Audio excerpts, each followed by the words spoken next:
A mediunidade abençoada de Francisco Cândido Xavier, o nosso Chico, em 2 de seus livros, nos traz uma descrição próxima, um deles, quase íntima, da figura que até hoje, na história do mundo após a sua passagem, é adorada, odiada, vista, estudada, entendida ou não por diversos ângulos, do Rabi de Nazaré, Jesus, filho de José. Emmanuel, no livro Há 2000 anos, relata o seu encontro com o Mestre numa situação dramática em que sua filha Flávia, acometida de uma doença dermatológica grave, não encontrando cura em lugar algum, era curada pelo Mestre, da mesma forma como fora o servo do centurião. Nas páginas inesquecíveis do livro, relata que Emmanuel, naquele momento vivendo a personalidade encarnada à época do senador Públio Lentulus, senador orgulhoso, à época do imperador Tibérios,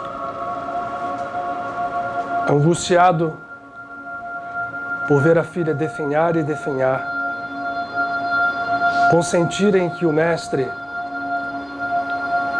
fora buscado por sua serva e por sua esposa, Lívia, e sai a passear à beira do lago.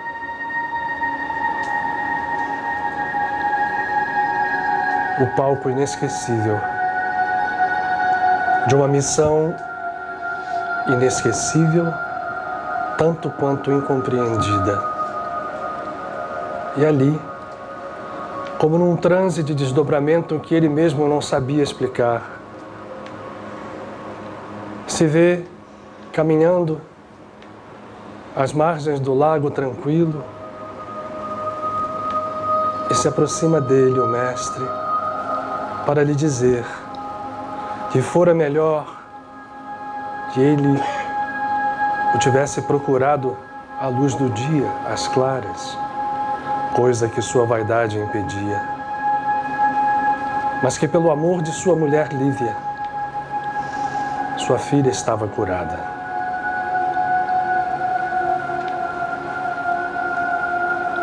Públio não esquece o magnetismo que emana daquela figura simples, vestida à moda dos galileus,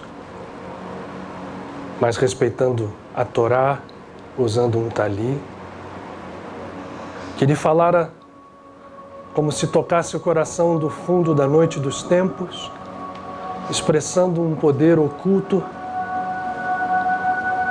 não só em suas palavras, mas no seu olhar, nos seus gestos. E certamente, entre eles uma ligação que Públio não sabia explicar. No dia seguinte, Flávia amanhece curada.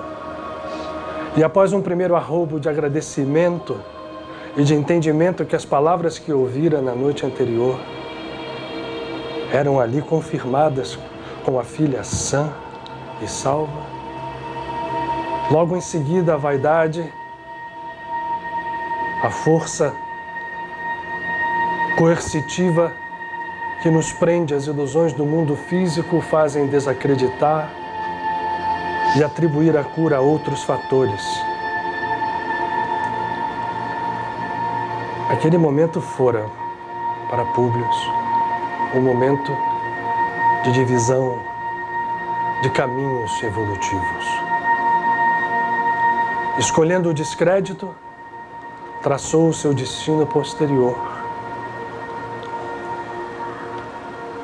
Pudera escolhê-lo de outra forma. Mas a beleza da vida é que Emmanuel nos conta que os séculos trouxeram a ele o refazimento completo do destino. Na reencarnação seguinte, Públio retorna discípulo daquele mesmo mestre e inicia ali o seu retorno à casa do Pai. Essa figura simples, com um amor intenso, uma humildade tão grande quanto, gerou à sua volta, a partir da extensão dos seus ensinamentos, levados por seus discípulos, a todo o mundo, dentre eles Paulo de Tarso, que em outro livro, Paulo e Estevão, Emmanuel descreve também com precisão o momento em que o mestre aparecera a Paulo às portas de Damasco. A sua mensagem de amor, levada a todo mundo, gerou igrejas, lutas, incompreensões e ainda muito pouco o entendimento e, mais do que isso, o viver por completo da mensagem da Boa Nova.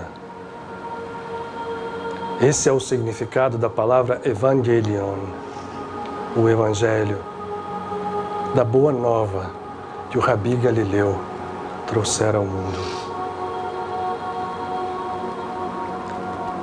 Mais de 2000 anos se passam e ainda não compreendemos os códigos e os tesouros secretos que se ocultam na simplicidade de suas palavras. Ainda não o vivemos como modelo vivo, o seu exemplo. E a sociedade, constituída no Ocidente como cristã, se mantém ainda distante, muito distante, dos valores proclamados e vividos por tão poderoso, amoroso e humilde mestre. Mas é um caminho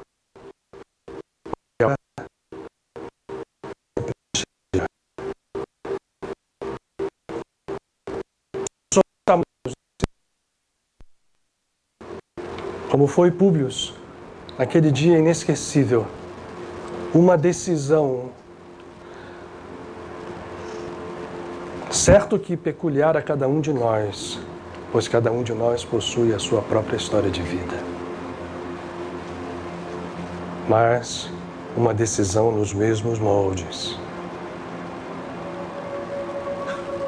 Aceitar o Cristo é um passo muito mais profundo do que abraçar uma religião, uma seita. Aceitar o Cristo significa perfazer um caminho.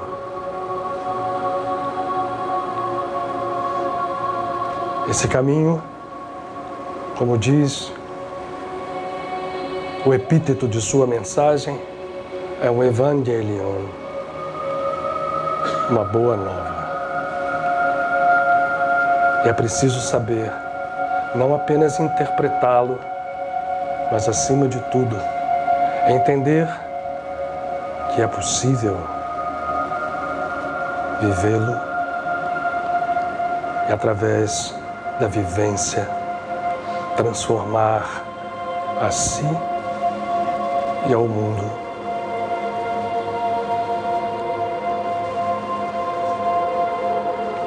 O Mestre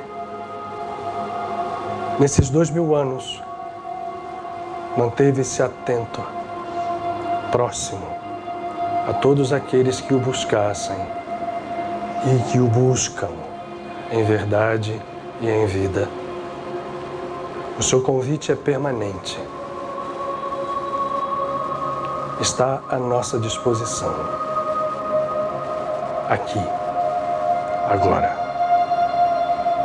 Vinde a mim.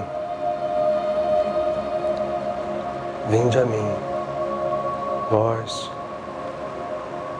que estáis oprimidos pelo jugo.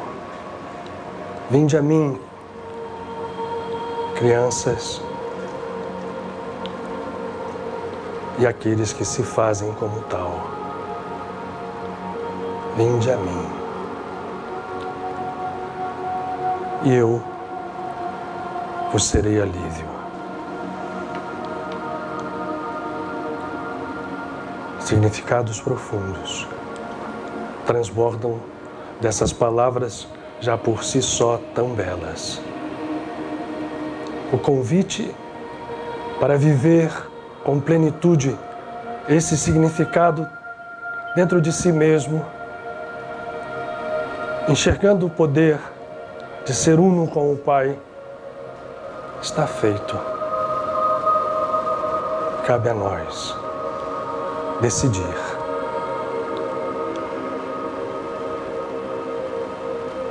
E, como seja a decisão, saber aproveitá-lo. Paz com todos.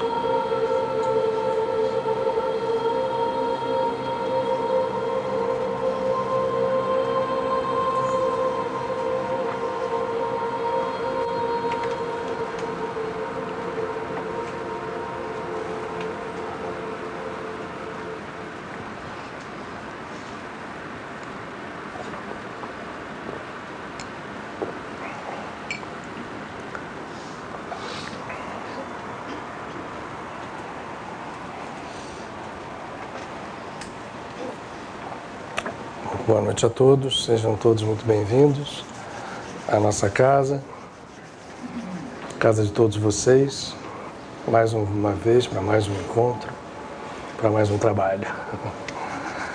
Que, na verdade, e agora e sempre, desde sempre, bem-vindos a todos aqueles que estão conosco aqui, através da internet, aqueles que fazem parte também desse aprendizado e desse trabalho conjunto. É muito importante que a gente deixe claro, principalmente para aqueles que nos veem pela primeira vez, aqui ou de modo remoto, mas tão presentes quanto, que o que nós fazemos aqui não é uma palestra, procura não sê-lo, não é um conjunto de conhecimento que é passado de uma forma intelectual, ou para prazer intelectual, ou para elucubrações intelectuais, mas será sempre o movimento de um trabalho que eu às vezes conto e digo a vocês daqui de onde eu estou, né, com a percepção que eu já de alguma forma possuo, posso perceber com bastante intensidade como ele se dá para nós todos. Então vamos a isso. Eu vou dar os avisos. Valéria, quer começar dando ou eu direto? Esse aqui, essa lembrança aqui, as mãos. O Otton está aqui? Hoje não? Bom, nós chegamos então à reta final do nosso encontro de Mendes. Antes de fazer os avisos específicos, lembrar que nós na próxima segunda-feira, por ser a semana específica do nosso encontro e por haver um feriado, né, no dia 20, a semana vai ser muito curta, nós não vamos ter aqui a nossa palestra de segunda-feira. E nem passe, nem coisa nenhuma. Então a casa ela não abrirá, né, Valéria? Ou abrirá, assim, estará aberta, mas não haverá as atividades comuns das segundas-feiras, que retornam logo em seguida, no dia 3, né, já de dezembro. Bom, para aqueles que se inscreveram, que estão, enfim, já se preparando para a ida, é importante que a gente tenha conhecimento. Nós hoje tivemos aqui uma reunião conversando sobre logística, sobre processo, e algumas coisas que, se nós estivermos preparados e fizermos já antes, vai ser melhor, facilita para todo mundo, e inclusive na chegada lá. Porque quem a gente observa, como somos algumas dezenas de pessoas, a chegada, às vezes, no registrar, no hotel, geralmente causa algum tumulto, e nosso propósito é que a gente aproveite cada minuto, a partir do momento em que se põe os pés naquele lugar, já viemos preparados, para que nenhum daqueles minutos seja desperdiçado com problemas que podem e não necessitam ocorrer, né? Como problemas de quarto, de chave. Então, a Valéria criou uma forma, ela está em contato com todos vocês que já estão confirmados, né? É uma lista de WhatsApp, né? E nessa lista, essa vai ser gerada agora e vai ser divulgado tudo aquilo que precisa ser para que a gente chegue lá sem nenhum problema e a coisa seja completamente facilitada, né? Todas as informações, o mapa, o roteiro, o que precisa fazer, as fichas que eventualmente a gente precise preencher já antecipadamente, já nos dando as informações para que a gente não tenha perdas de tempo, porque nós temos muito pouco tempo, na verdade, né? Quer dizer, é uma sexta-feira, a partir do meio-dia, que vai começar efetivamente no trabalho às 18 horas. Então, esse intervalo é um intervalo de desaceleração, né? Entre a nossa chegada e o efetivo começo do trabalho às 18, que vai durar até o início da tarde de domingo. Ele precisa que nós estejamos conscientes dessa conexão como necessária para todos nós. E, portanto, está aqui dado o aviso, roteiro, mapa, né? Você vai passar todas as informações por essa lista que está sendo gerada, né? Outra coisa, como a gente sabe que esse processo, na verdade, o que é Mendes? Mendes tem um grande atributo. O primeiro deles é se fazer um ponto em que nós da casa nos unimos para trabalhar intensamente a espiritualidade e fazer movimentos profundos, contando com o auxílio dos amigos espirituais, que cada vez tem sido mais claramente demonstrado a nós em cada encontro que se sucede, a cada ano. A intervenção espiritual é muito grande e quanto mais a gente se prepare para recebê-la, melhor. Só que, na verdade, existe um local, que é o Centro Marista, que nos recebe, que tem um custo. Nós tivemos problemas muito sérios esse ano em relação à forma como foi conduzida, porque a Ordem Marista é uma ordem católica e tem uma sede brasileira, ela é originariamente francesa, mas tem uma sede brasileira em Brasília, e houve uma intervenção que não era costumeira da direção de Brasília e mudou-se vários processos, o que nos atrapalhou, e também os custos subiram. Os custos do nosso encontro lá, quer dizer, o custo de hospedagem, de alimentação, porque é uma pensão completa. E um atributo secundário a isso é o fato de que Mendes gera para casa uma receita que é muito importante na nossa perspectiva de ano. Porque a casa aqui funciona com ar-condicionado, tem funcionários, tem tudo. Então, a gente não tem aqui, e não vamos ter nunca, um movimento de ficar pedindo recursos de forma ostensiva. Isso é contra a nossa política. E a espontaneidade acontece, nós estamos aqui vivos depois de 21 anos que a casa exista, né? Você sabe das provas que acontecem, então a gente vai levando a coisa. Mas Mendes é sempre um fator importante. Esse ano, inclusive, nós tivemos que, porque encurtou a distância daquilo que a casa fica para ela como resultado, para poder viver o período de passagem. Enfim, faz parte. E eu sei que para muita gente isso nos incomoda muito, o valor ficou pesado, né? Por todos os motivos. Então, por que eu estou fazendo esse discurso? Para dizer o seguinte: como muita gente não pôde ir por esse motivo, e perfeitamente compreensível, nós procuramos fazer todo o máximo possível para que todo mundo pudesse ir, e muita gente conseguiu no final, né? A gente diminuindo aqui, diminuindo ali. O nosso objetivo não é o lucro de forma nenhuma, o da casa, né? Porque eu faço esse trabalho absolutamente como faço aqui, né? A gente apertou, mas teve gente que ainda assim não consegue ir. Então nós vamos fazer, iniciado o ano, eu já só não digo mês, né? Se é janeiro, se é fevereiro, um intensivão de um dia todo, aqui, por um preço nada comparável com o preço de Mendes, para que aqueles que não puderam ir tenham acesso ao que nós vamos tentar experimentar e experienciar juntos lá. Então será um dia só aqui dentro da casa, mas com uma perspectiva de não deixar que todos possam compartilhar desse encontro, ainda que a gente não tenha conseguido, mas vamos fazer isso. Então é um compromisso que a gente tem com vocês, num outro padrão, porque os objetivos da casa, apesar dela precisar, né, como dizia o Divaldo, espírito não... Como é que é a história do... Eu nem sei como é que é essa história do Divaldo, né? Que espírito não lava banheiro, não sei o quê, não faz... Ainda não paga a conta. Mas o fato é que a gente não tem o que reclamar, apesar da casa viver sempre na linha d'água, mas assim são os processos da vida. Cada um os faz da forma que se apresenta para nós. E assim foram esses 21 anos. Mas o fato é esse, então a gente só não pode abdicar, senão realmente seria muito prazeroso internamente para nós poder oferecer um trabalho desse sem ônus nenhum, né? Mas nós vamos fazer aqui, então, voltando, um encontro intensivo em algum mês, janeiro, fevereiro ou março, mas logo no início do ano, em que a gente terá o processo de Mendes à disposição daqueles que não tiveram condição de estar conosco lá, tá? Muito bem. Como a gente não tem o Otton hoje, a gente estende um pouquinho. O tema...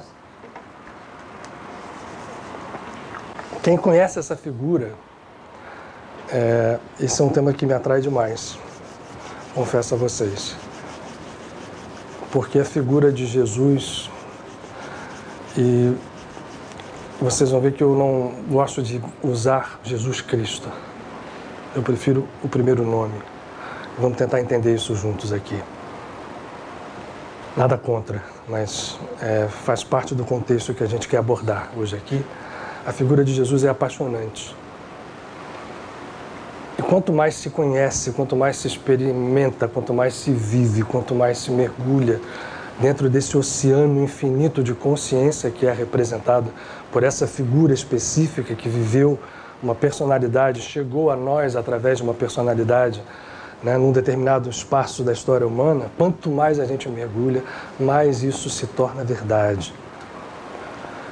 Mas ao mesmo tempo que isso é verdade para todos nós, e aí eu me incluo, né, porque é bom fazer um parênteses aqui, quando eu falo apaixonante e tudo, eu estou me colocando não como alguém que conheça profundamente e que vivencie profundamente a figura de Jesus. Estou me colocando exatamente como todos vocês, como todos nós.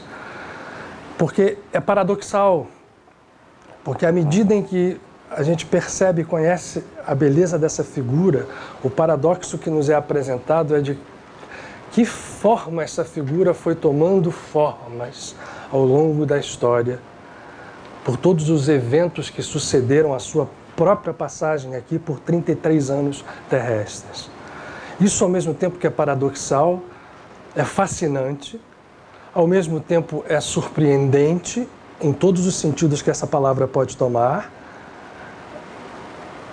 e significa para aquele que mergulha com um espírito isento um profundo ensinamento de tudo aquilo que a gente pode efetivamente fazer e realizar quando queremos conhecê-lo em verdade e não através da forma como ele nos foi apresentado. Como todos vocês, certamente, eu tenho uma vivência. Fui, apesar de criado numa família espírita, isso acho que de uma certa forma, pela mediunidade da minha avó materna e pelo contato que eu tinha com as entidades que ela veiculava com a sua mediunidade, sempre foi uma figura que me foi apresentada de uma forma um pouco diferente, mas eu tive uma criação dentro da concepção católica. Eu fui criado num colégio católico até os meus 14 anos de idade, fiz primeira comunhão, fiz catequese, né, fiz o catecismo e, enfim, fui batizado, como todo brasileiro, mas o fato é, eu fui conhecer Jesus, quando eu falo conhecer, de uma forma muito inicial, né? Quero voltar ali ao início, muito mais tarde do que isso.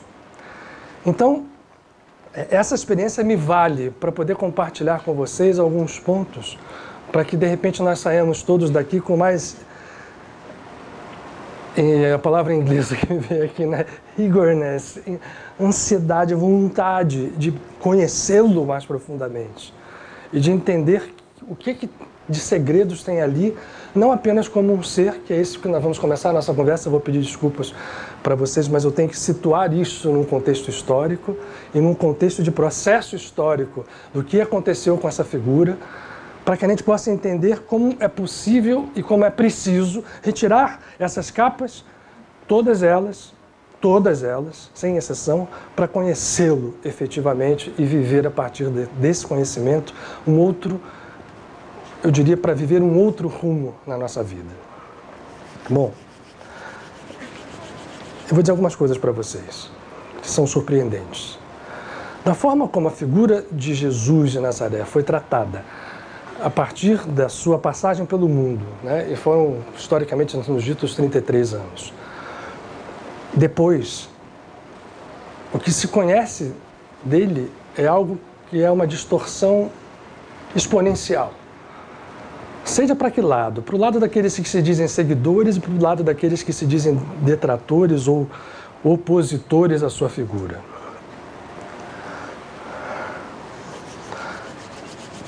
Vocês sabem que existem muitos cristãos, católicos ou não, mas mais dentro do catolicismo, que não sabem que Jesus foi um judeu?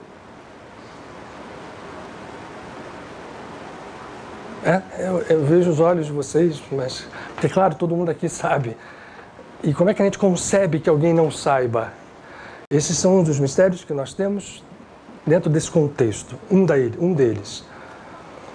Vocês sabem ou imaginam que nós conhecemos a figura do Cristo basicamente por 4 livros, 4 evangelhos ditos canônicos, que são 4 numa lista conhecida, porque há aqueles que nem conhecidos são, mas numa lista conhecida de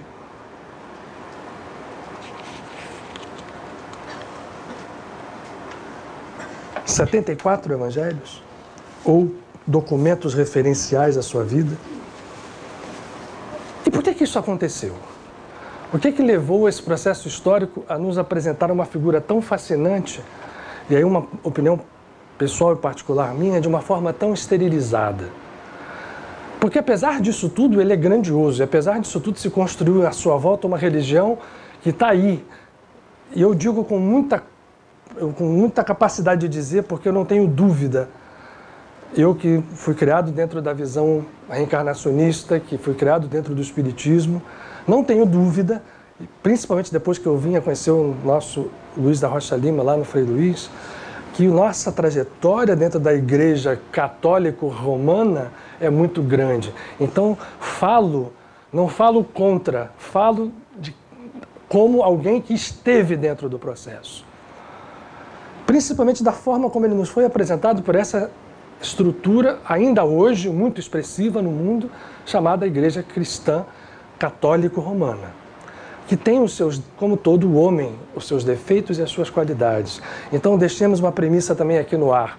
Tudo que a gente falar, apesar de ter, em algum momento, a significação de alguma coisa que aponte algo que pode parecer um julgamento, não será. É apenas a constatação. Entendermos por que aparecem só 4 evangelhos, entendermos que esses evangelhos foram trabalhados ao longo de séculos por pessoas que não foram os seus escritores originais, e entendermos em cima de toda essa constituição de capas e capas e capas que apresentam e transformam uma figura única, em algo que continua sendo único, mas muito distante da sua capacitação original, da sua expressão original, como isso influencia no nosso mundo, ou como isso teve influência no nosso mundo, no nosso processo histórico, e como isso continua tendo influência no nosso mundo e no nosso processo, não só histórico, como pessoal de cada um de nós. Bom, como é que Jesus aparece dentro do contexto do povo hebreu, do qual ele fazia parte, sendo as descrições históricas todas concordantes de que ele viera de uma das 12 tribos, a tribo de Judá, e, portanto, era um judeu.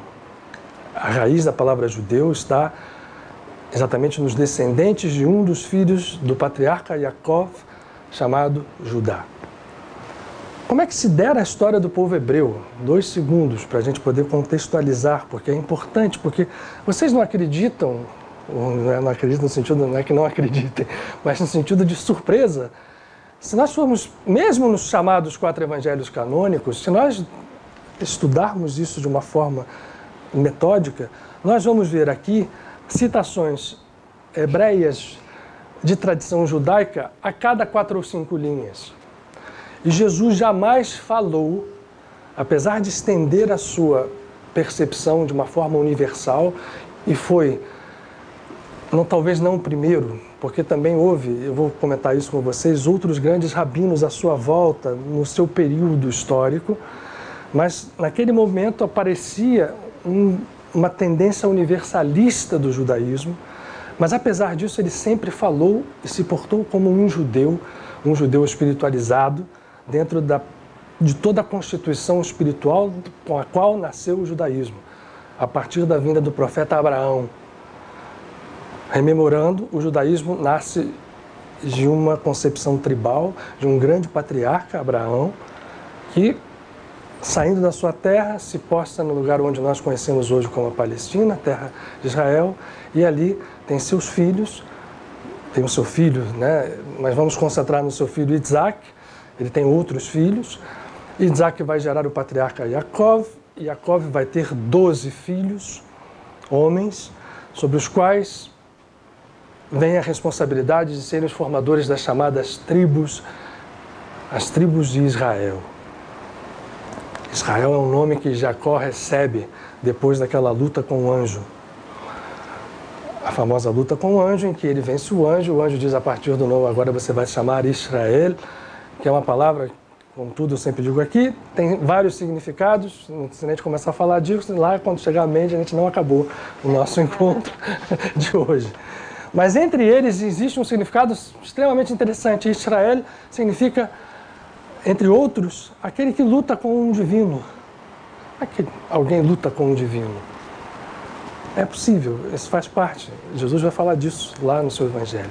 Mas as 12 tribos têm uma história, recomendo que leiam, está aqui na Bíblia, né, no Antigo Testamento para os cristãos,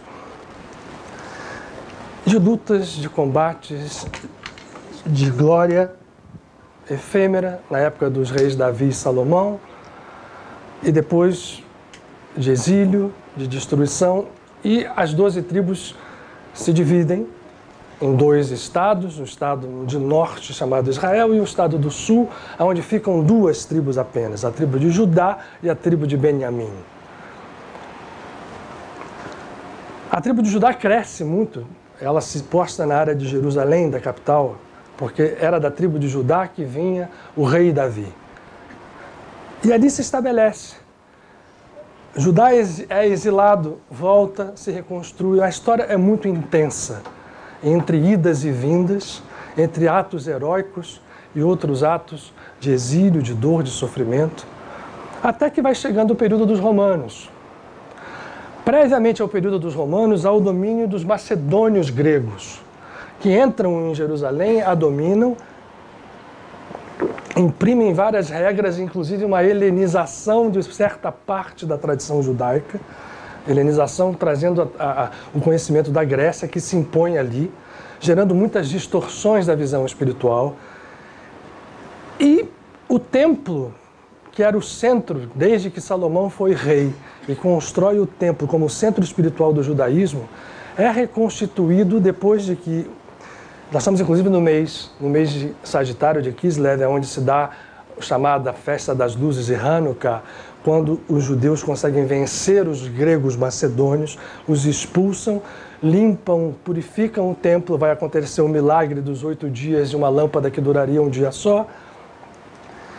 E tem um período em que se mantém uma sobrevivência política até que chega um general romano. Quem aprendeu ou gosta de história, lembra que quando Roma, que era uma república inicialmente, vai se transformando passo a passo num estado ditatorial, Júlio César e Pompeu, dois grandes generais, vão entrar em choque e, no final das contas, acaba vencendo Júlio César e se torna, por muito pouco tempo, né, o primeiro imperador, apesar de não se proclamar ainda assim, assassinado, né, por Brutus, no Senado romano. Mas Pompeu cuidava do Oriente, enquanto Júlio César ia brigar nas Gálias, na França, na Espanha. E no Oriente ele entra em Jerusalém e acaba com aquele pequeno período de sobrevivência política e de estrutura do templo. Só que o templo, como estrutura religiosa, vai deixando aos poucos de ter uma ligação com a espiritualidade profunda que dera nascimento a toda a saga do povo de Israel, desde Moisés, desde Abraão, aonde todo o trabalho e todo o ato tinha um fundo de espiritualidade. O templo passa a ser um ponto de apoio às políticas de Estado, de famílias judaicas poderosas, ligadas ou não, e que, como fazia o Império Romano, quando chega o general Pompeu e toma conta política da história, ele procura saber quais são os domínios políticos e as famílias que mandam e junta, e essas famílias passam a controlar o templo. Eu estou falando isso porque o templo, que era um local de elevação espiritual, de conexão com a espiritualidade, era uma ferramenta de trabalho espiritual, não vai deixar de sê-lo, mas ganha uma capa de estruturas políticas a partir de famílias sacerdotais que começam a entrar em conflitos políticos. Isso faz com que a religião judaica, dominada politicamente, na verdade, pelos romanos, até hoje quem vai a Jerusalém vê lá as ruínas da Torre Antônia, que era uma torre construída pelos romanos em cima do pátio do templo, que nós vamos ver aparecer depois de Pompeu, porque eles escolhem, era assim a tática romana, vamos escolher alguém que pode ser o rei local aqui para ser um títere nosso. Você será o rei, mas quem manda, na verdade, somos nós. E assim é escolhida a família de Herodes, o grande, que com o financiamento dos romanos constrói um templo, do qual até hoje nós temos lá o chamado Kotel, ou Muro das Lamentações, por o Ocidente, onde o lugar sagrado, e ali ficou realmente sagrado, hoje é um lugar de uma vibração poderosíssima, de uma luz intensa, que foi a única coisa que sobrou. Mas no templo do rei Herodes, que era títere, a partir de Pompeu vieram os outros imperadores, porque vai aparecer Augusto, vai aparecer outros tantos, e essa história toda vai se concentrando em algo em que a religião judaica fica oprimida pela estrutura política. Só que os judeus nunca aceitaram domínio político. Tanto é que nós vamos ver histórias de várias rebeliões ao longo do tempo, vitoriosas. E permanece sempre, sempre, por baixo do pano, né, da aparente calma do controle dos romanos, com uma torre em cima do pátio do templo, para controlar tudo, controlando os sacerdotes, controlando como entrava, como saía o dinheiro, quem era denominado sumo sacerdote ou não. Por baixo disso havia sempre um espírito de sublevação. É dentro dessa figura histórica que cresce um conceito que não era um conceito muito valorizado pela espiritualidade judaica até então, que era o conceito do messianato. O conceito do messianato é um conceito muito profundo, ele tem vários aspectos. E por isso eu não falo Cristo, porque a palavra Cristo é o equivalente a Messias ou Mashiach em grego. Jesus, o Messias, ou Jesus, o Mashiach, Jesus, o Cristo. O conceito do messianato começava a crescer dentro das camadas populares, dentro do judaísmo, que queria se sublevar contra o domínio romano, que já se estendia por mais de 70 anos. Estava lá o rei Herodes, estava ali o templo funcionando, mas havia uma opressão romana oculta. O que era o messianato? Na verdade, olhado por esse aspecto, a restauração da glória do reino de Davi. E, portanto, o Messias deveria ser filho no sentido de seguir a mesma linha de família de Davi, de Salomão, que foram os dois grandes reis da época de glória de Israel. Esse conceito de messianato ganha força e vai tomando força e várias rebeliões acontecem. Historicamente, esses estudos hoje são muito claros. E a Galileia se torna um ponto de resistência muito forte, dominada pelos romanos também. A Judéia, onde estavam os judeus, nem tanto, mas a Galileia, sim. E ali surgem duas correntes. Uma, de caráter completamente político, do Messias, que vai chefiar uma rebelião, vai tirar os romanos e vai restabelecer a glória do reinado de Davi. E uma que entendia esse Messias como algo muito mais profundo, relativo à nossa consciência interna. Esse conhecimento estava na mão dos mestres da Torá, que por força de perseguições vão se isolando quase todos eles na Galileia. Tanto é verdade que nós vamos ver muito rapidamente, logo depois que Jesus sai do mundo, se estruturar no século I, logo depois da destruição de Jerusalém, do templo, o surgimento dos mestres cabalistas, como Shimon Bar Yochai, mas contemporaneamente a Jesus viviam outros mestres, alguns deles, talvez vocês já devam ter ouvido falar, o mestre dos milagres, mestre Meir Baal HaNes, Meir, mestre dos milagres, que é um contemporâneo de Jesus e fazia estruturas porque eles falavam de um messianato diferente. O que é ser um Messias? É ser ungido. Ungido significa quando você unge um tecido, e aí vem a palavra, com óleo, com tinta, você faz com que o tecido seja completamente permeado daquela substância. O Messias, portanto, era aquele ungido com a consciência divina. E agora vamos começar a falar daquilo que esse avatar, respeitando todo o contexto da história espiritual do seu povo, viera para constituir uma base de trabalho, uma base de conhecimento, uma base de vivência para que se entendesse o que seria o Messias verdadeiro, ou a consciência verdadeira, messiânica, que é a consciência humana ungida pela consciência divina. Se a gente tivesse que resumir em poucas palavras, esse foi o trabalho de Jesus, filho de José. Que vai aparecer, então, nesse contexto muito conturbado que eu descrevi para vocês aqui, em que as lutas surgiam, e ele aparece na Galileia. As tradições que contam a sua infância, a gente conhece pelos 4 evangelhos, onde é descrito que vocês vão ver, é que o assunto é muito complexo, vocês vão ver que, na verdade, os evangelhos procuram colocar Jesus como um filho de Davi para entender a sua relação como Messias e fazem o seu nascimento se dar em Belém, a cidade do rei Davi, de um filho de Davi, que era José, e de uma filha da família de Davi, que era Maria. Eu, particularmente, acho que essa informação pode ser real, histórica, mas ela não nos é interessante no contexto, se nós vamos alargando essa figura de Jesus cada vez mais e retirando os entraves históricos e religiosos que foram sendo postos sobre ele. Mas assim nos é descrito pelos evangelhos, que Jesus tem, portanto, o seu nascimento em Belém, na cidade de Davi, na noite de Natal, que não foi em dezembro.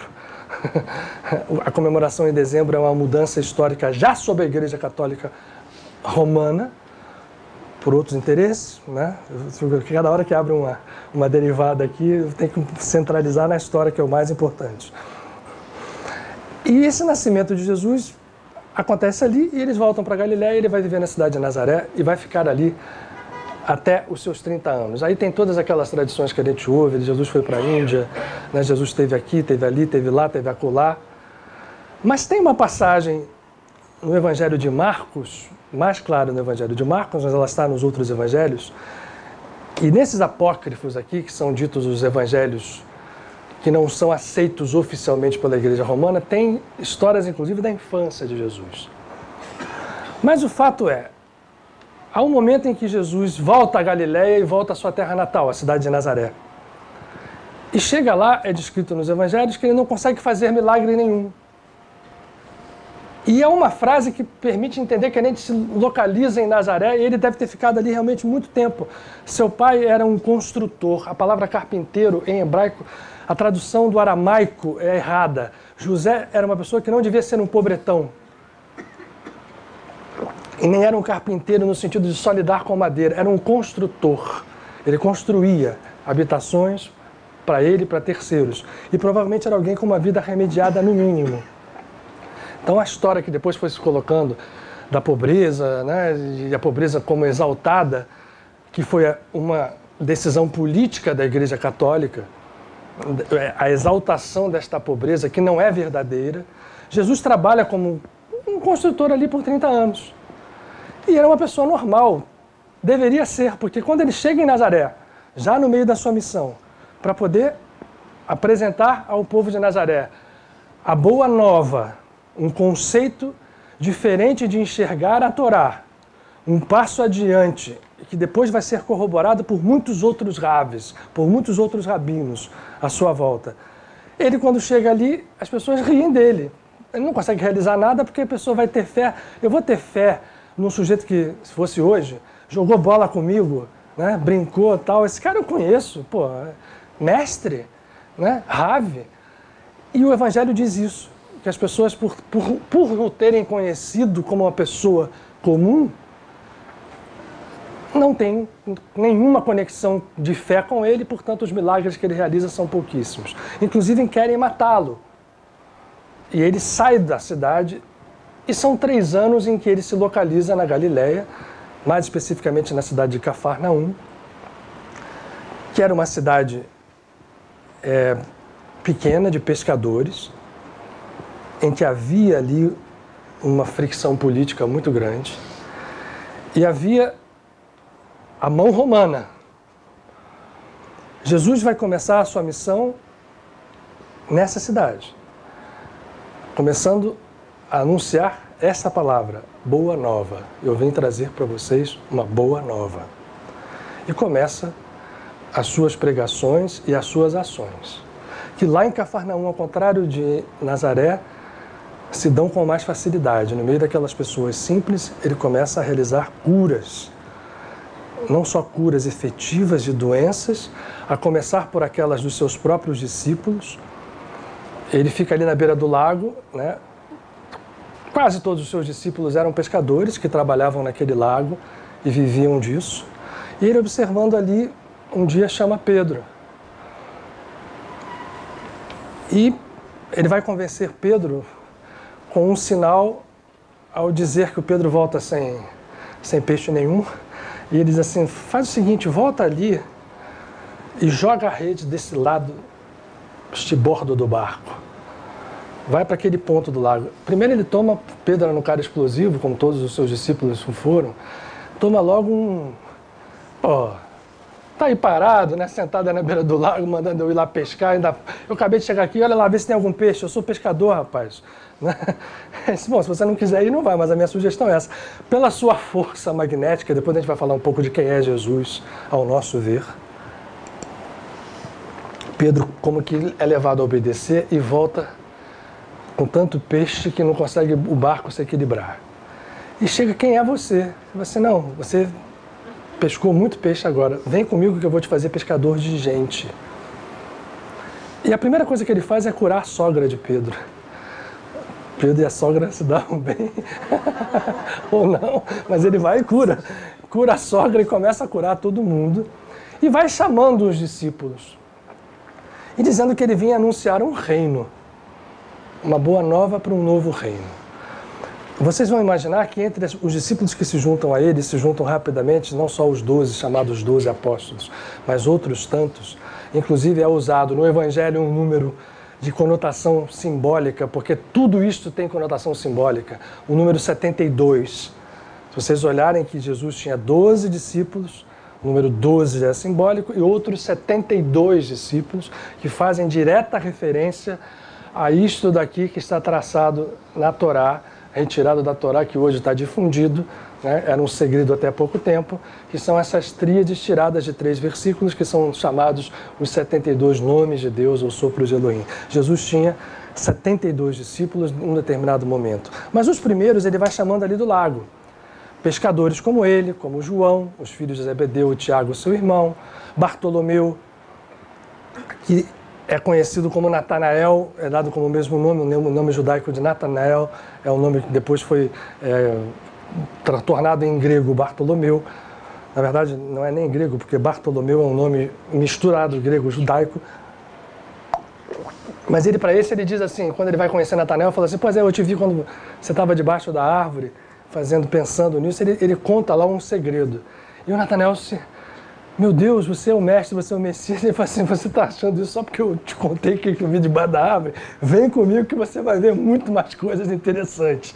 E assim ele vai carregando esses discípulos, até que chega um, que é um divisor de águas para que ele mostre ao que ele está se referindo. Porque até então, os discípulos se somavam a ele, uma pessoa extremamente magnética, dizem as figuras, são várias descrições físicas, mas não importa, uma figura extremamente magnética que estava ali mostrando com evidência de sinais o que ele vinha fazer, mas com um discurso de um reino, de um novo reino. Para muitos aquilo soava com que novo reino? Um reino físico em que Israel se libertaria mais uma vez do seu opressor, naquele momento os romanos. E naquele derredor do lago, chamado Lago de Kinneret, ou Lago de Cafarnaum, ou Lago de Genezaré, ele tem a forma de um instrumento, de um knorr, né? E por isso é chamado de um Lago de Genezaré, o Lago da harpa, da lira. Ele faz um biquinho assim, como se fosse uma harpa. Havia movimentos políticos o tempo inteiro ali, na Galileia. E muitos achavam que ele vinha...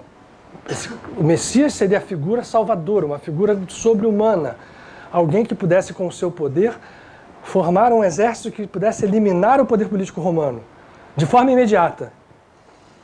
Bom, não era bem isso que ele estava falando, e vai aparecer isso com muita clareza quando ele chega e chama para o seu discipulato um discípulo que choca todo mundo e quase que destrói o seu colégio num primeiro momento.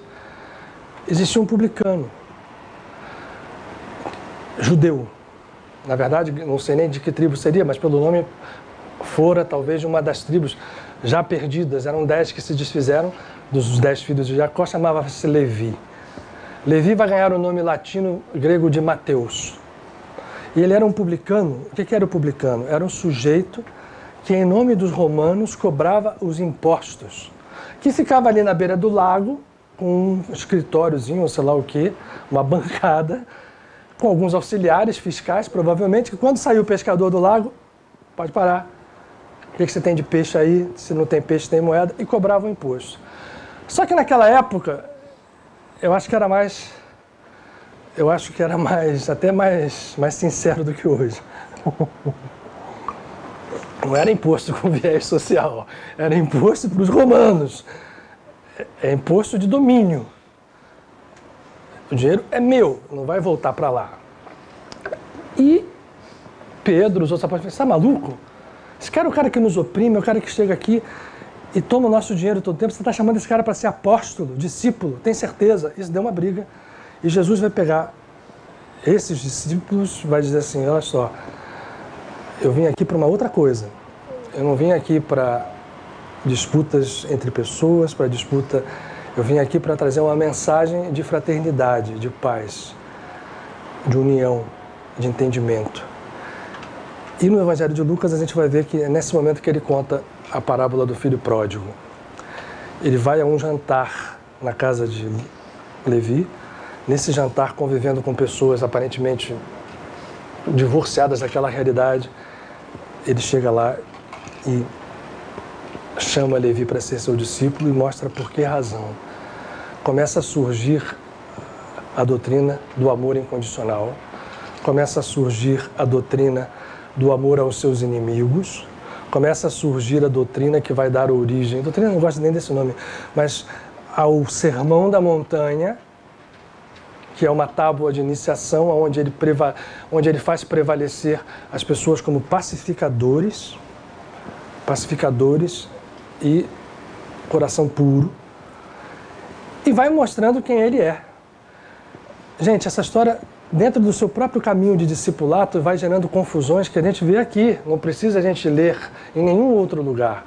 Brigas por poder, quem é o maior, quem é o menor, quem seja, quem não seja. Né? Se eu sou João, achava que devia ser ele que devia sentar à direita, à esquerda. Judas achava que ele fazia coisa demais, que devia guardar dinheiro para dar para os pobres. E Jesus vai fazendo o seu caminho, vai levando a sua vida, mostrando com clareza, fazendo as suas curas, que o que ele trazia era algo diferente. Se eu ler para vocês aqui, e eu não preciso ler muita coisa, nada quase, mas se a gente ler, por exemplo,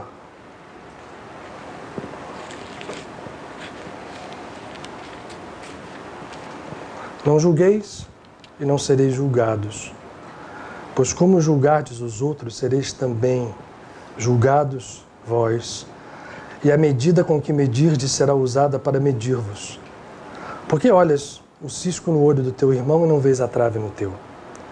Como ousas dizer a teu irmão, deixa-me tirar o cisco do teu olho, quando tu próprio tens uma trave enorme no teu? Hipócrita, retira primeiro a trave do teu olho, então enxergarás bem para tirar o cisco do olho do teu irmão.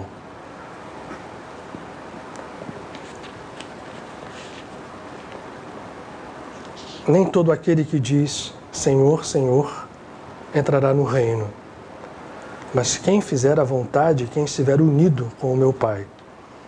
Muitos me dirão naquele dia, Senhor, não profetizamos em teu nome, não expulsamos demônios, não fizemos muitos milagres? E eu lhes declararei, nunca vos conheci.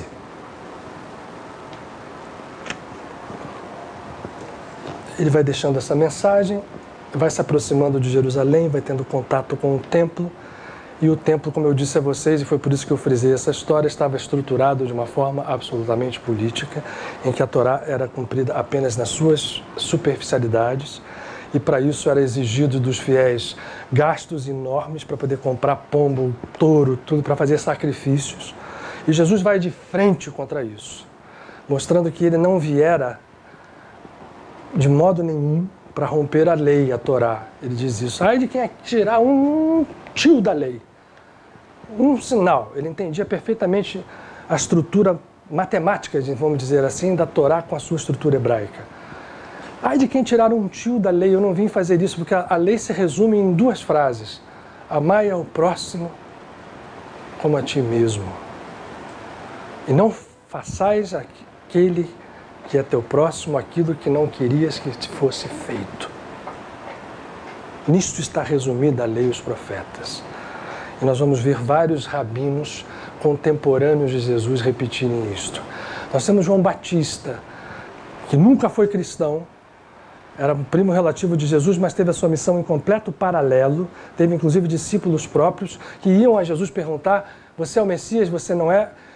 E nós vamos ver, principalmente nos evangelhos apócrifos, gnósticos, agora eu vou entrar mais diretamente no que se sucede, porque a história de Jesus aqui todo mundo sabe o que acontece. Ele vai chegar a um confronto completo com o templo e não com os judeus. Isso é muito importante porque essa distorção vai ser a semente do nascimento de tudo isso que hoje a gente vê como historicamente tendo acontecido de confronto entre cristãos, judeus e outras denominações religiosas. O confronto dele era com a estrutura sacerdotal do templo. E foi essa estrutura que foi responsável pela sua prisão, com a conivência dos romanos e os eventos que a gente conhece. Mas isso tudo tinha tudo uma razão e tem tudo uma razão de ser, porque o que queria nos dizer Jesus? O que fora a missão daquele ser que viera encadeando toda a história espiritual do seu povo e que durante todos os 3 anos que passou em público expressou-se dentro de todas as características da Torá ou da lei, sem sair, como ele mesmo disse, um tio para lá nem para cá. E ao mesmo tempo trazendo uma mensagem completamente universal. Porque ele vai acolher, isso depois vai ficar muito claro dentro, já era claro em Moisés. Se você olhar nos Salmos e estava no pórtico do templo, o meu templo, do rei Salomão, é casa de oração para todos os povos. O judaísmo nunca foi restritivo no sentido de não acolhimento, a começar pelo seu próprio patriarca. E Jesus cumpria essa tradição e estendia o conhecimento, mostrando o seguinte: tudo aquilo que houvera antes, como missão do povo e dos patriarcas do seu povo, na sua figura, estaria consubstanciado num movimento final refletindo o que já acontecera antes. Elias, por exemplo, tinha sido levado numa carruagem de fogo e não morrido. Moisés desencarnara fisicamente, mas seu corpo, depois da sua desencarnação, também desaparecera.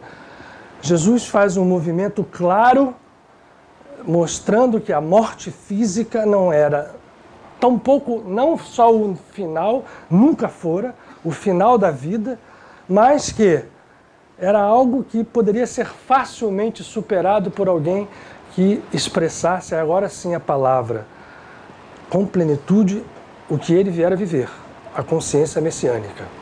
Em nenhum momento Jesus se colocou à parte da humanidade e muito especificamente dos discípulos que ele lidara. Nós vamos ver isso com clareza num dos 4 evangelhos que graças a Deus sobreviveu, com mais clareza, está em todos, né? Lucas, com belezas fantásticas como a parábola do filho pródigo, mas no evangelho de João, que tem uma característica claramente gnóstica,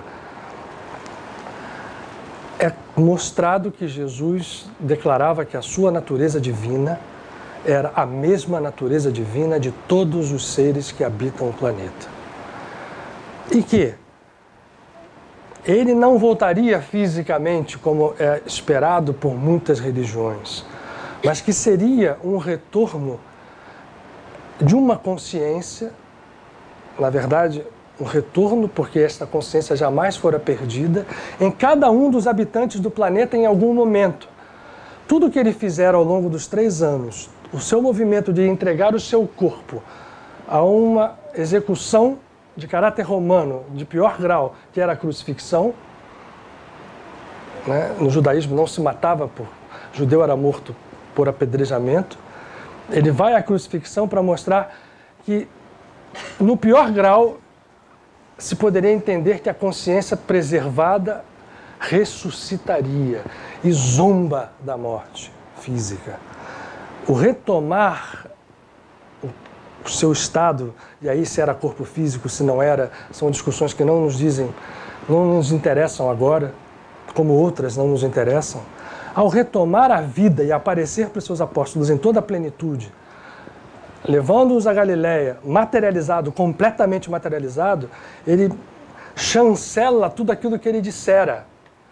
Porque nesse evangelho de João vai ser o momento em que ele vai dizer com clareza que ele não é aquele Messias que estava sendo esperado pelo povo judeu naquela época e que depois foi chancelado como pelos seus seguidores cristãos. No evangelho de João ele vai dizer: importa que eu vá para que venha o Consolador. E o Consolador é o Espírito Santo. Eu estou resumindo muito aqui. É um capítulo inteiro onde ele vai e joga essas palavras. Eu já disse isso aqui para muitos de vocês. A palavra Consolador, que em grego é Paráclito, ou Espírito Santo, em aramaico e em hebraico é Menachem. Menachem é o nome... Menachem é o nome do Consolador, é o nome do Messias. E ele diz: eu vou para que o Consolador Menachem venha. E ele vai habitar em vós e vai fazer com que tudo aquilo que eu não disse e não foi entendido seja por cada um de vós entendido e vivido. Portanto, a segunda volta, que é esperada ansiosamente por muitos, no nosso modo de entender, é a mesma como grandes avatares da era moderna nos vêm trazendo. Como Paramahansa Yogananda, que fez uma obra monumental sobre isso, chamada Segunda Vinda de Cristo, que eu recomendo para todos, como Pietro Baldi, que entende que Jesus era uma figura personal que expressou com plenitude uma consciência messiânica, ungida com a presença divina em toda a plenitude. Portanto, fazia e fez o que fez. E dizia com todas as palavras: as obras que eu faço Vocês podem fazer, outros farão, e as farão maiores do que as minhas. Porque o Pai que habita em mim, habita também em vós. Eu e o Pai somos um, ele diz, mas no final do Evangelho de João, ele vai dizer, na chamada prece sacerdotal, em que ele faz uma oração poderosa, onde ele levanta os discípulos um pouquinho antes, logo depois de ter feito um gesto, os gestos deles são todos significativos, de lavar os pés. A tradição judaica mandar lavar as mãos e as elevar, netilat yadayim, a elevação das mãos após a lavagem.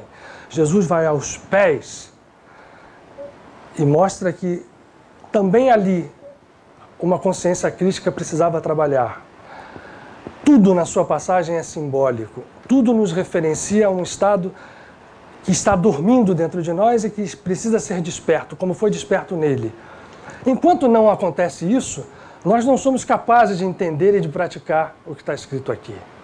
Enquanto isso não acontece, nós vamos continuar julgando, nós vamos continuar agindo em completa dissociação com o que ele nos propõe. Mas por que houve, então, um cristianismo no mundo? Eu vou voltar um pouquinho agora a isso, antes de que a gente volte. Eu quero falar um pouco sobre o gnosticismo e todas as escolas, e vou poder falar agora, que foram postas de lado a partir do desenvolvimento do que nós chamamos de cristandade no mundo. Ora, Jesus deixa essa mensagem, os seus discípulos não a compreendem no primeiro momento.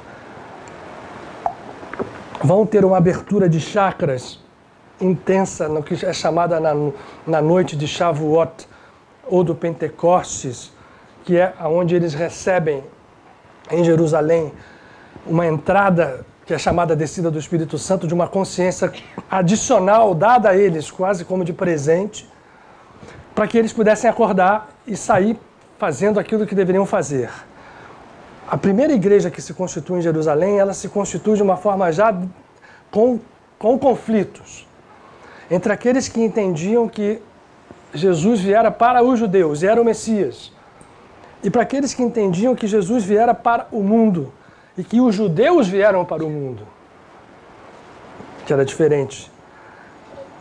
O judaísmo nasce, se desenvolve e chega ao momento em que Cristo passa no mundo para mostrar a sua universalidade.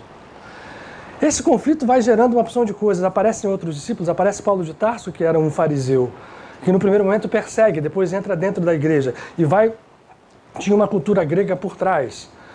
Bom, essa história vai seguindo, vão se passando os anos, a perseguição romana começa.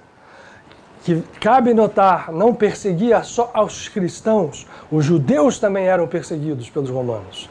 Num determinado momento, nós vamos ter com os judeus a mesma coisa que se fazia com os cristãos. Matanças e matanças. O grande Rav Shimon Bar Yochai, que vai viver no final do século I, passa 13 anos numa caverna fugindo da perseguição romana.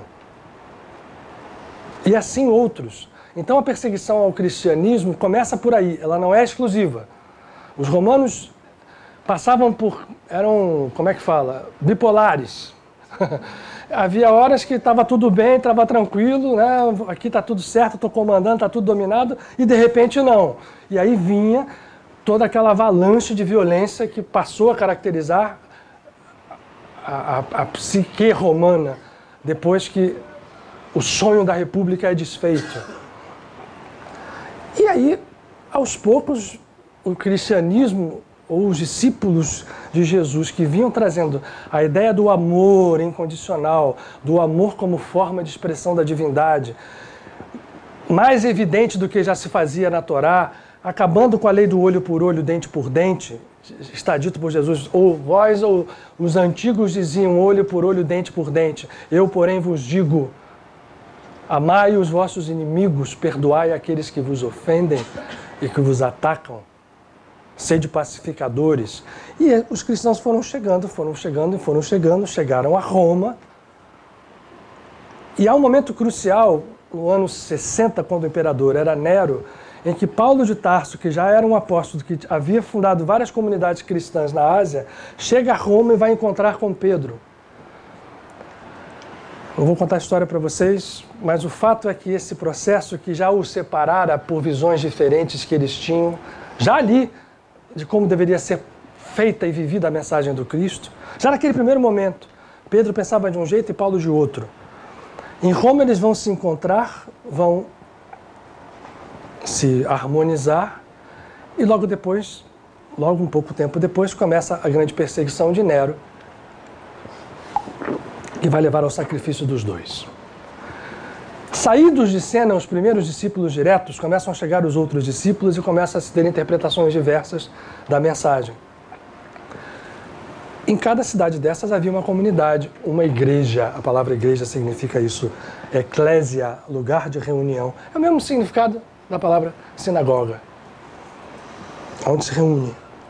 E as comunidades eram quase todas derivadas do judaísmo. Eram judeus que aceitavam aquela mensagem, vivenciavam aquilo, mas foram se agregando romanos. No caso, então, de Roma, Paulo de Tarso, por força das circunstâncias, se associa com vários políticos muito preponderantes e vai ficando aquele cristianismo ali meio forte e ao mesmo tempo perseguido, forte, perseguido. As igrejas vão se constituindo até que surge Constantino, um imperador que vai aceitar o cristianismo. E aí o que acontece? O ponto de visão que eu queria chegar, ainda com o tempo. Ao aceitar o cristianismo, vocês vão imaginar o seguinte, olha só o contexto histórico. Já estávamos afastados 400 anos da vinda física de Jesus. Já acontecera, ao longo desses 400 anos, uma expressão enorme de várias interpretações dos evangelhos. Esses evangelhos apócrifos aqui são muitos. Mas vocês não acreditam que tem mais sobre isso em correntes donatistas, arianas. O maniqueísmo, que não era cristianismo, entra, nós vamos ter um Santo Agostinho que era maniqueu. Mas, por enquanto, o cristianismo não tinha expressão política.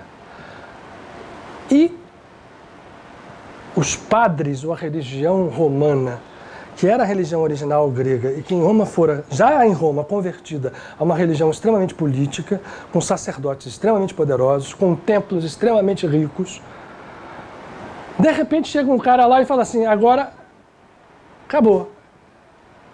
Somos cristãos. O que eu faço com aquela gente que estava ali, aqueles sacerdotes todos, vivendo daquilo? Imagina, não foi de cara que foi isso, teve idas e vindas, mas houve um momento em que houve uma solução para isso. Sabe qual foi? Os cristãos, que tinham toda uma raiz judaica, que vinham carregando tradições puramente judaicas, universalizadas com a visão do Cristo do amor universal, que vai ser já naquele momento acompanhada por vários, a Cabalá ganha. Quando se destrói o templo de Jerusalém, é importante dizer isso, esse templo é destruído por Vespasiano e seu filho Tito, é destruído nos anos 70 e Jesus predisse isso. Não vai ficar uma pedra aqui sobre pedra, ficou o cótel. Porque aqui não se promove a verdadeira ligação com o meu Pai. Aqui é uma casa de mercadores. O judaísmo ganha uma espiritualidade fantástica, porque vai surgir toda a maestria da Cabalá em volta desse templo destruído. Vai surgir Shimon Bar Yochai, vai surgir Rabi Akiva, vai surgir Rabi Shammai, Gamaliel já existia antes, e uma série de mestres, Meir Bar Hanesi e todos os outros. E o cristianismo, que num primeiro momento bebe dessa fonte, ao longo do tempo, quando vai se estabelecendo, num determinado momento que Constantino determina que a religião oficial de Roma é o cristianismo, o que fazer com os sacerdotes? A solução foi o seguinte, vamos nos acertar? Então, você tem imagem, né? Agora deixa eu só fazer vou fazer uma a gente tem imagem aqui, porque a imagem em si não tem nada demais. A imagem, pelo contrário, é um centro de força, onde as vibrações se estabelecem. Aqui dentro se implantam várias estruturas desconhecidas em termos vibratórios de qualquer imagem, que são utilizadas como pontos de condensação de energia. É nesse aspecto que nós temos imagens aqui. Mas há uma visão da imagem como algo real. Imagino vocês, eu conheci pessoas que dizem assim, ninguém pega no meu Padre Pio. É esse Padre Pio que eu peço, porque para ele aquela pessoa ali, essa imagem é o Padre Pio. Então, essa vinculação é que a gente não quer. né? Respeita quem tem. Na visão romana, que vinha da Grécia já deturpada, havia imagens de todo tipo. Havia procissão, havia templos enormes. Eles todos foram transformados em igrejas. E os sacerdotes romanos, por interesse, viraram cristãos. Aí a gente vai perguntar, ele que era continuar toda a sua formação romana, vai aceitar a espiritualidade que vinha do judaísmo, ainda que houvesse espiritualidade nos círculos mais esotéricos do paganismo? Porque existe uma espiritualidade profunda, um simbolismo profundo dentro do que a gente chama de paganismo. Os mistérios de Orfeu, de Eleusis, Delfos, né? Mediunidade para dar e vender, mas não é disso que a gente está falando. Estamos falando de uma estrutura sacerdotal que chega, absorve o cristianismo e, a partir dali para diante, se estabelece em Roma, no ano 600, o que nós vamos chamar do papado político. E aí vocês vão imaginar a guerra que vai haver de domínio, porque Roma não dominava ainda inteiramente. Havia Constantinopla, que tinha uma igreja muito forte. Havia Éfeso. Havia Jerusalém, que vai perdendo força, mas é um momento que Roma chega e domina. E a estrutura da igreja romana é completamente a mesma que era a dos sacerdotes. E o chamado cristianismo cai dentro dessa estrutura, e a figura de Jesus. Essa figura que a gente acabou de falar um pouquinho dela aqui. Profunda, que fala de uma ligação de cada um de nós com o divino, que diz que o divino vive em nós, que diz que nós temos que viver isto como força de transformação de um reino novo que estava sendo anunciado como uma boa nova, que não preconizava em nenhum momento sacrifício ou martírio, né?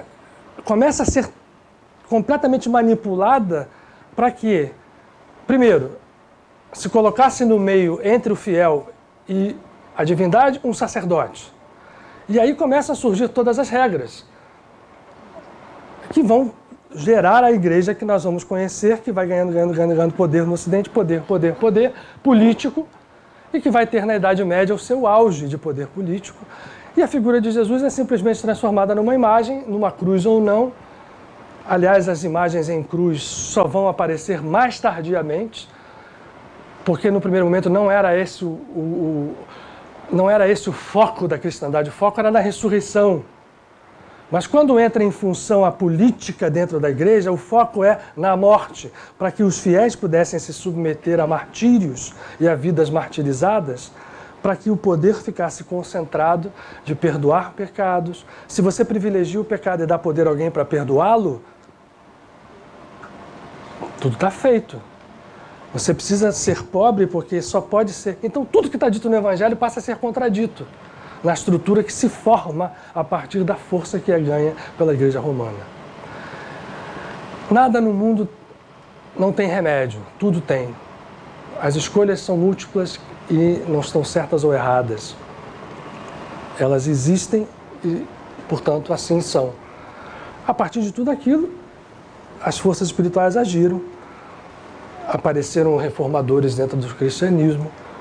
Primeiro, Bento de Núrcia, que preserva a espiritualidade integral que era trazida pela raiz judaica do cristianismo e vai formar nos seus monastérios um ponto de defesa do conhecimento e da espiritualidade dentro da cristandade. Eu não gosto de falar cristianismo. A civilização dita cristã começa a cometer as piores barbáries,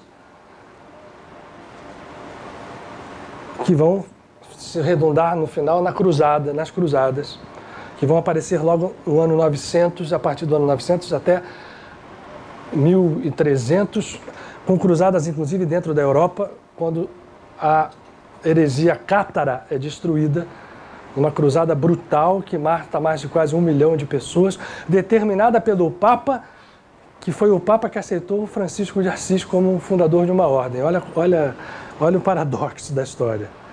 E não era uma pessoa... assim era, ele achava que ele estava certo.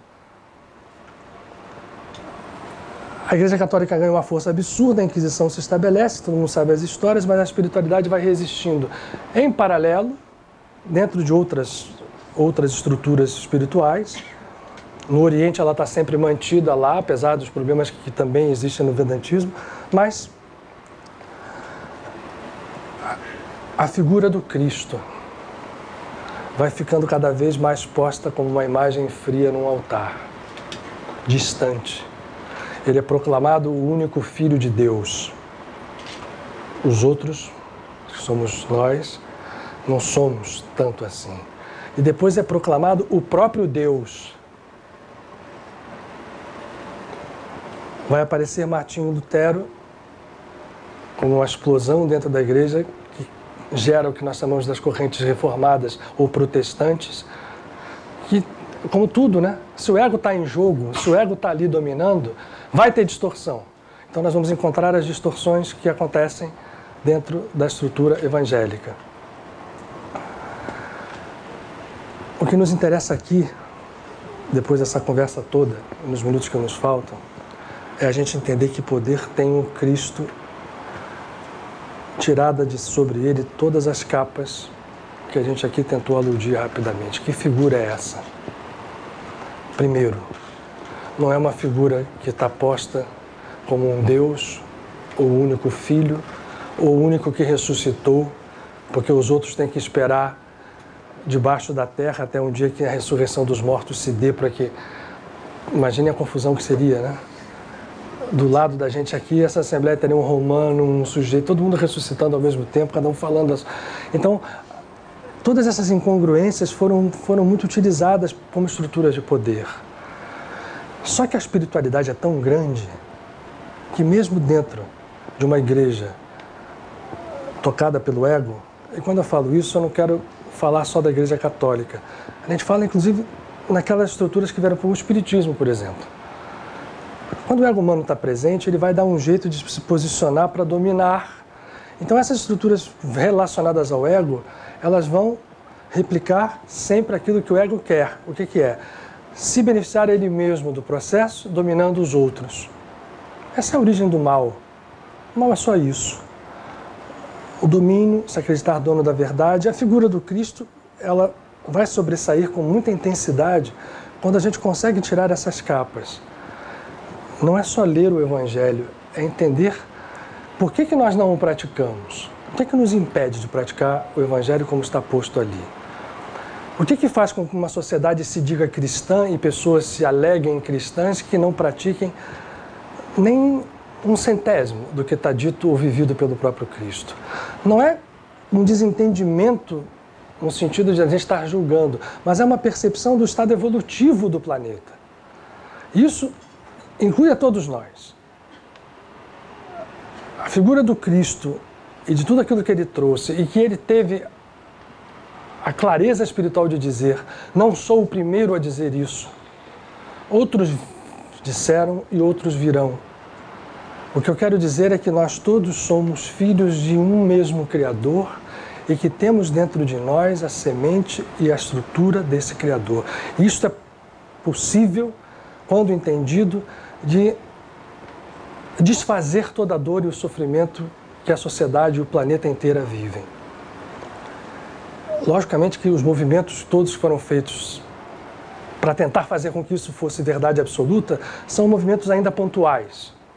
E mesmo dentro dos movimentos pontuais há a distorção egóica. Exemplo, o movimento franciscano. São Francisco de Assis, quando fez o seu primeiro movimento, a sua primeira varredura radical, naquele momento em que a igreja era mais poderosa e ele era um cara que estava envolvido naquilo. Lembrem que eu conto a história aqui que ele se inscreve num exército de mercenários para fazer uma pilhagem e ali ele é chamado e de repente ele chega, cria um movimento de voltar ao Evangelho, de voltar ao amor incondicional, de fazer com que isso seja um modo de vida e mostra que é possível, vai a uma radicalidade de pobreza e percebe que aquele que dá recebe, tanto que ele começa num momento a ficar conturbado de tanta coisa que ele recebia, porque ele fez o movimento de dar tudo que ele tinha. Só que dentro do seu movimento o ego surge com muita rapidez e a gente vai ver um final de vida de Francisco abdicando do comando da ordem, porque tal era a estrutura de politicagem que havia entre os franciscanos que chegavam querendo implantar isso ou aquilo, ligar com a igreja, não ligar, que ele retira-se. Ou seja, mesmo nos movimentos pontuais, em que se procura implantar uma vivência mais perto do Evangelho, ou mais perto daquilo que foi trazido por todos os grandes avatares, que é, como disse Jesus, olhai primeiro o Espírito. O que ele está querendo dizer isso? Olhem a ordem da vida. As coisas invisíveis são aquelas que fazem nascer as visíveis. São nelas que nós temos que focar a nossa energia, a nossa força, o nosso viver.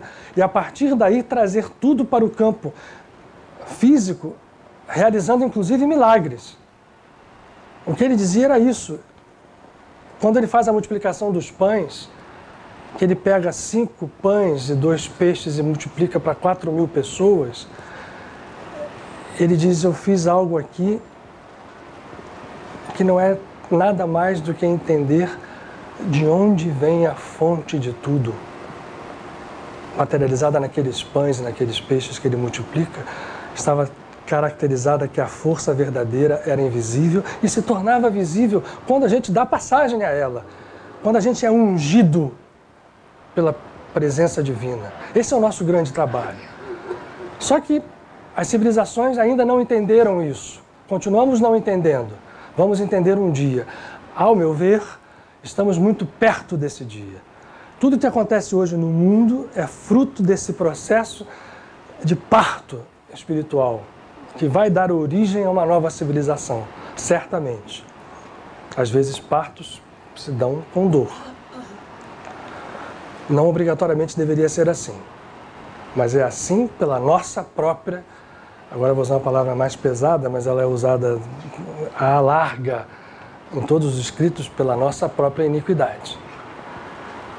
Porque todos nós nos dizemos cristãos, e eu faço essa brincadeira aqui, mas é uma brincadeira muito séria, nos dizemos cristãos, cumprimos ritos cristãos, acreditamos ter princípios cristãos e mentimos, se cumprimos esses ritos, nesses ritos, as orações tradicionais do cristianismo, mentimos todos os dias.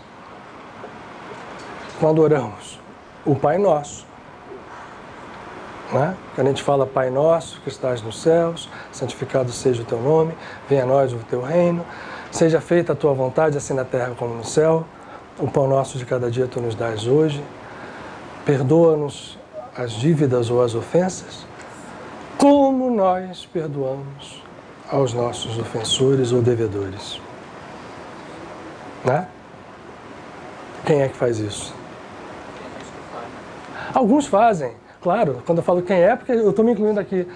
Acho que talvez aqui, desculpe se alguém faz. Peço já desculpas. Eu não estou querendo dizer que não se faça. Eu, particularmente, não faço. Tento, mas tem dias que você ora que você escorrega. Só que tem gente que faz a vida toda isso, né? E não tem nada aí, continua fazendo. E se alega...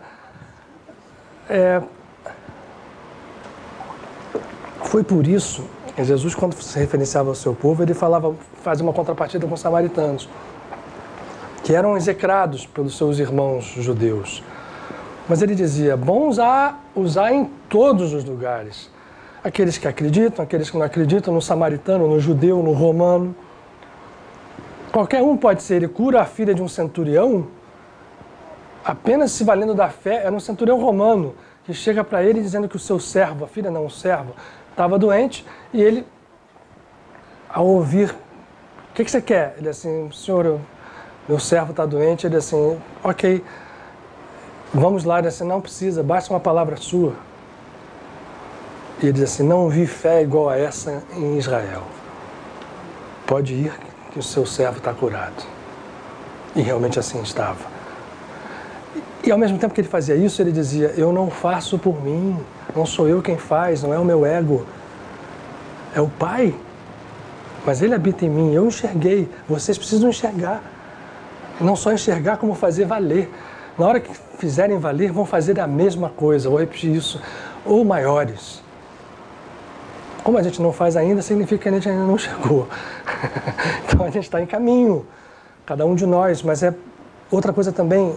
Os caminhos não são necessariamente da forma como a gente imagina. Jesus já antecipava Einstein certamente como todo grande conhecedor, como todo grande avatar, conhece a forma como o universo se organiza muito mais amplamente do que nós, porque tem consciência muito mais ampla e muito mais aberta.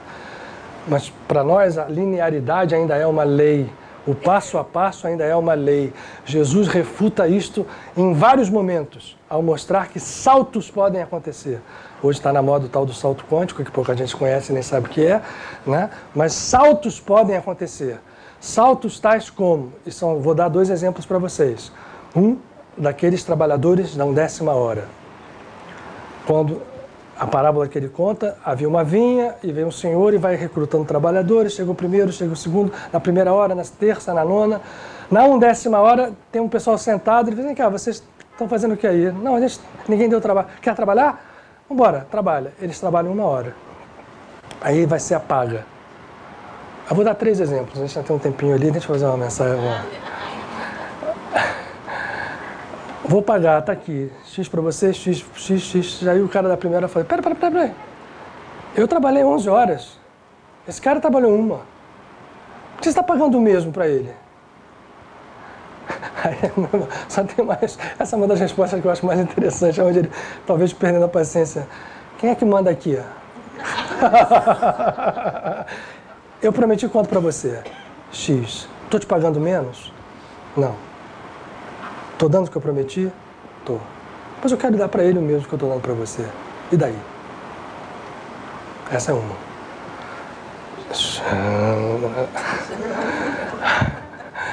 A outra.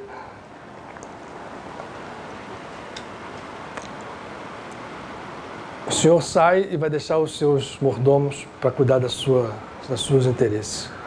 E vai distribuir os seus talentos. Entrega para um, diz assim, olha aqui, toma 5 dos meus talentos, guarda, faz o que você quiser, eu vou voltar para o outro 2 e para o outro 1. Vai, quando ele volta, e aí, o que foi feito? Tudo certo? Tudo bem? O que tinha 5, olha só, olha, eu realmente peguei, apliquei isso aqui. Jesus era financista, né? Bom, botei aqui, vamos lá, viraram 10. Muito bem, ótimo, daqui você tem um percentual. Você, peguei os 2, viraram 4. Aí o do 1, e você? Ó, ficava um buraco na terra. Eu fiz o seguinte, eu tenho muito medo do senhor. Sei que o senhor, quando entra no seu lado, no seu modo rigor. Então, para não ter problema, estou te devolvendo o talento que o senhor me deu. 1. Todo feliz, achando que estava numa boa. Vira assim, olha, servo, usa lá umas palavras. O que você fez? Enterrou? Eu enterrei. Era melhor você ter posto o dinheiro no banco. Assim está literal no Evangelho. Me rendia a aplicação. Agora, vamos fazer o seguinte. Tira desse cara que tem 1 e dá para o sujeito que tem 10. Eu vi os olhos de vocês arregalarem. Não estou mentindo, isso está no Evangelho. E aí ele fala a seguinte frase.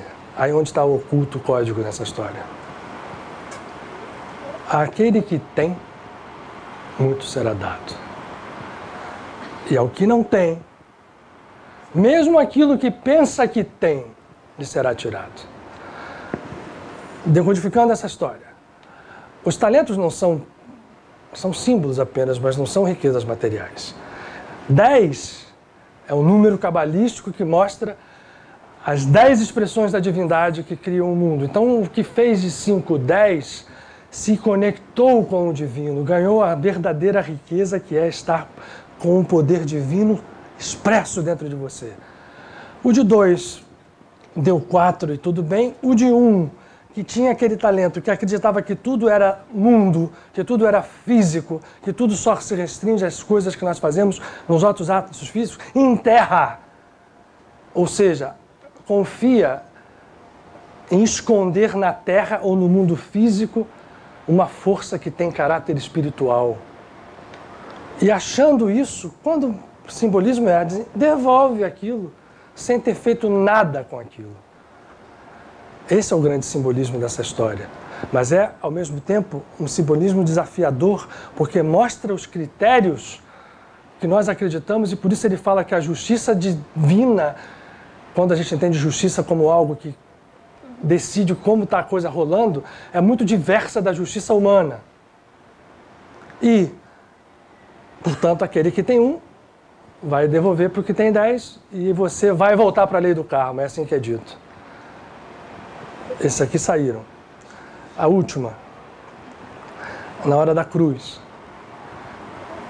Ele é crucificado ao lado de 2, segundo a tradição, 2 ladrões. E um deles começa, aí, você é o Messias, né? Sai daí da cruz, rapaz. O sujeito lá pregado, do mesmo lado, mas ali mesmo ele estava debochando. Sai daí, tu não tem força, fez isso, criou aquilo, tira esse prego, bom, desce daí. E continuava a gritar e falar. E o outro do lado assim, você não está vendo que a gente está aqui? E volta-se para Jesus e diz assim, mestre, cuida de mim, né? Faz com que eu encontre contigo em algum lugar. Jesus vira para ele e fala, você vai estar hoje mesmo comigo no paraíso. E a tradição nos conta de um santo que nasce ali chamado Dimas, o bom ladrão. O bom ladrão. Olha só que coisa interessante. O Espiritismo, depois que veio falando da lei do karma, né, e constituindo-se, infelizmente, em muitos lugares uma religião em que alguns absurdos são feitos, inclusive dizer que se não está nos 5 livros do Kardec, não pode. Esse é ego puro. Né? É ego puro. Quando o Kardec, coitado, aliás, vem um bom filme aí para revigorar a imagem do Kardec, feita pelo Wagner de Assis, que é um filme, eu fui ver outro dia a primeira exibição, fiquei muito feliz de ver a criatura humana, Allan Kardec, surgir com todas as suas lutas, as dúvidas. Bom, fecha aqui. O Espiritismo diz assim, não, que paraíso nada, aquilo foi nada, ele foi ali para alguma colônia, né? Porque um ladrão, para se regenerar, precisa pelo menos de umas 5 ou 6 encarnações, se ele se portar direitinho. Pô, a linearidade não existe. E o que Jesus disse foi isso mesmo, você vai estar comigo hoje no paraíso. Ele fez um movimento interno que não é medido por tempo nem por espaço. E os movimentos interiores não se medem por tempo e por espaço. E alguém que pode ser julgado por uma pessoa, e por isso, a propriedade da frase não julgueis. Porque quando eu julgo, eu estabeleço imediatamente um julgamento da mesma ordem sobre mim. Nós somos criadores, igual o divino é. Estamos criando o nosso mundo. E só recebemos aquilo que criamos. E quando eu não julgo, o meu julgamento vai se adoçando, até que ele pode desaparecer por completo. E quando eu não julgo e amo incondicionalmente, esse processo me passa a defender. Tanto que Jesus ele não é tocado em nenhum momento, eu vou acabar agora, em nada. Ele é perseguido, tentam prendê-lo de muitas vezes, ele diz, ninguém vai tocar em mim até a hora em que tiver que acontecer. E realmente, desmaterializava-se, dominava a matéria por completo, viam prendê-lo, cadê ele? Né? E isso aconteceu várias vezes. Então, conhecer essa figura como um avatar... outra coisa também que... Né, é Deus, né? Então o catolicismo nos apresenta como Deus, como Filho de Deus, aí surge dentro do Espiritismo, como é que eles fazem? É o governador espiritual da Terra. Que bobajada, pode até ser que seja, mas que interesse tem isso para nós? Yogananda nos apresenta Jesus como um ser de uma espiritualidade absurda, sem em nenhum momento precisar dizer que ele é maior ou menor do que... Porque ele mesmo disse, o maior seja como o menor. O que está escrito? O que está dito aquilo? Se o maior tem que ser como o menor, no fundo das coisas, os dois são iguais. Não há diferença entre um ser desperto e nós, olhado o ângulo amplo da vida. Portanto, não faz sentido é o governador, não é isso, é aquilo. É um ser crístico, é um ser messiânico, sim. É um avatar, sim. Tem um poder indescritível para cada um de nós e provou isso ao longo de todo esse tempo, depois mesmo da sua passagem pelo mundo, aparecendo para todos os santos, como Teresa d'Ávila, como Francisco, Padre Pio, mostrando o que é possível alguém que se conecta a ele. Sim, mas em nenhum momento ele disse, sou o único, ou apenas eu falo a verdade. E, portanto, é hora da gente entendê-lo como ele quis ser entendido. Na verdade, como ele quer ser entendido. Para que o seu poder possa, mais do que nunca, crescer e aí, em algum momento, vai se expressar através de nós. Não de uma figura, por mais bela que ela seja, que teve um nome histórico de Jesus de Nazaré, mas por uma consciência crística, que plena nele mostrou o caminho para que ela pudesse um dia vir a ser plena também em nós. Isso é conhecê-lo de verdade. Isso não é ser cristão. Isso é repetir, e eu vou fazer isso para terminar, como disse um dos seus grandes seguidores, que também mostra essa não linearidade, Agostinho de Hipona, Santo Agostinho, que também teve uma conversão na qual ele mesmo não acreditava, porque ele se achava tão pecador, não era possível, se transforma num santo de uma envergadura absurda, exatamente por essa atemporalidade, pela consciência, escreve livros e livros e livros, e no final da sua vida ele diz a seguinte frase, que se só tivesse dito essa, para mim, talvez não precisasse dizer mais outras. Jesus veio ao mundo e foi Cristo, não para que houvesse cristãos, mas para que houvesse outros Cristos. Portanto, não buscais serdes cristãos, buscais serdes, em verdade, outros Cristos vivos. Isso é conhecê-lo, isso é realizar a sua obra. Vamos fazer a nossa oração?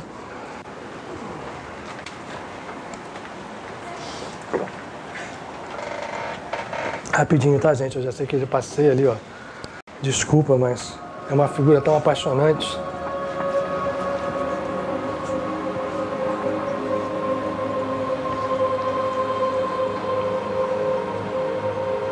Mas que em nenhum momento se afasta de nós.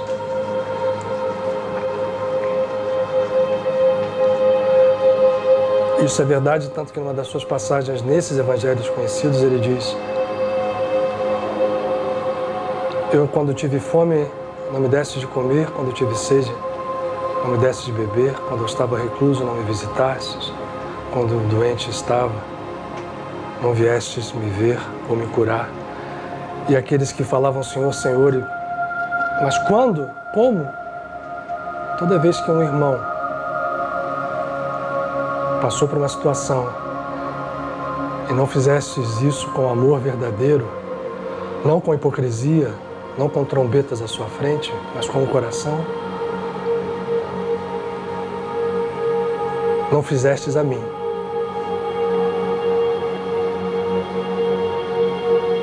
Então que nesse momento, esse amor curador, essa força, como foi provado por todos os santos, como Teresa d'Ávila, que vibra aqui nesse momento, que amou e ama o Cristo como nenhum de nós, que no momento em que se conectaram com Ele, receberam a cura em todos os níveis, a cura profunda e a cura mais comezinha do seu ser, que nós possamos nesse momento, conectados à presença crística, em reverência, mas sobretudo em amor, rogar que essa luz que vem e que brilha permanentemente, que passa pelo Cristo como um canal que é da consciência divina, como Ele mesmo diz, como tantos outros o são e todos nós somos um. Essa luz que passa por Ele, que nesse momento ela vibre, se manifeste com intensidade absoluta dentro de nós e através de nós, em nossas vidas, mas através de nós também na vida daqueles que nos acompanham a jornada. Desde aqueles a quem mais amamos, pais, mães, filhos, companheiros, companheiras, irmãos, até a humanidade inteira, porque nós sabemos, mas ainda não experimentamos, como quem olha um fruto. E por mais descrições que ouça, só conhecerá o seu sabor quando prová-lo.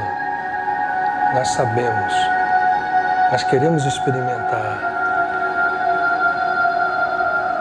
a fraternidade absoluta, o entendimento que somos, sim, filhos e filhas de um mesmo Criador, Pai e Mãe. E que é chegada a hora que aqueles que despertarem não serão mais perseguidos, nem perseguirão, mas despertos, com amor absoluto em sua alma, farão uma só coisa: também despertarão.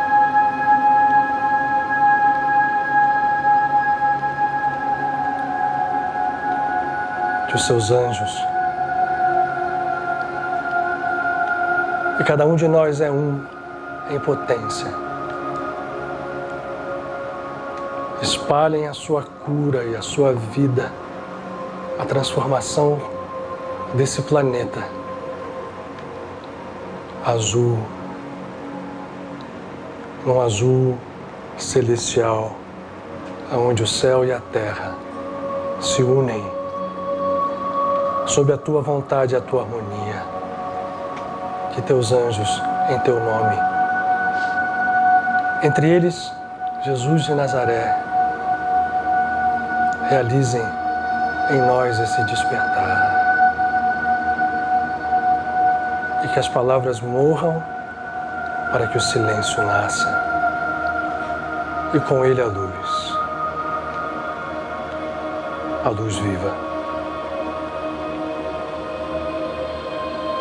E com ela a paz.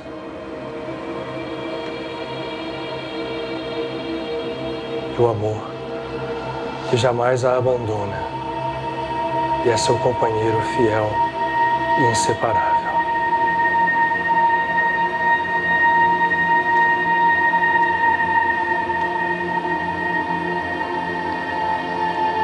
Que essa paz vibre em nós, que essa luz sejamos nós. Senão, nesse instante, um dia, e que esse dia seja breve.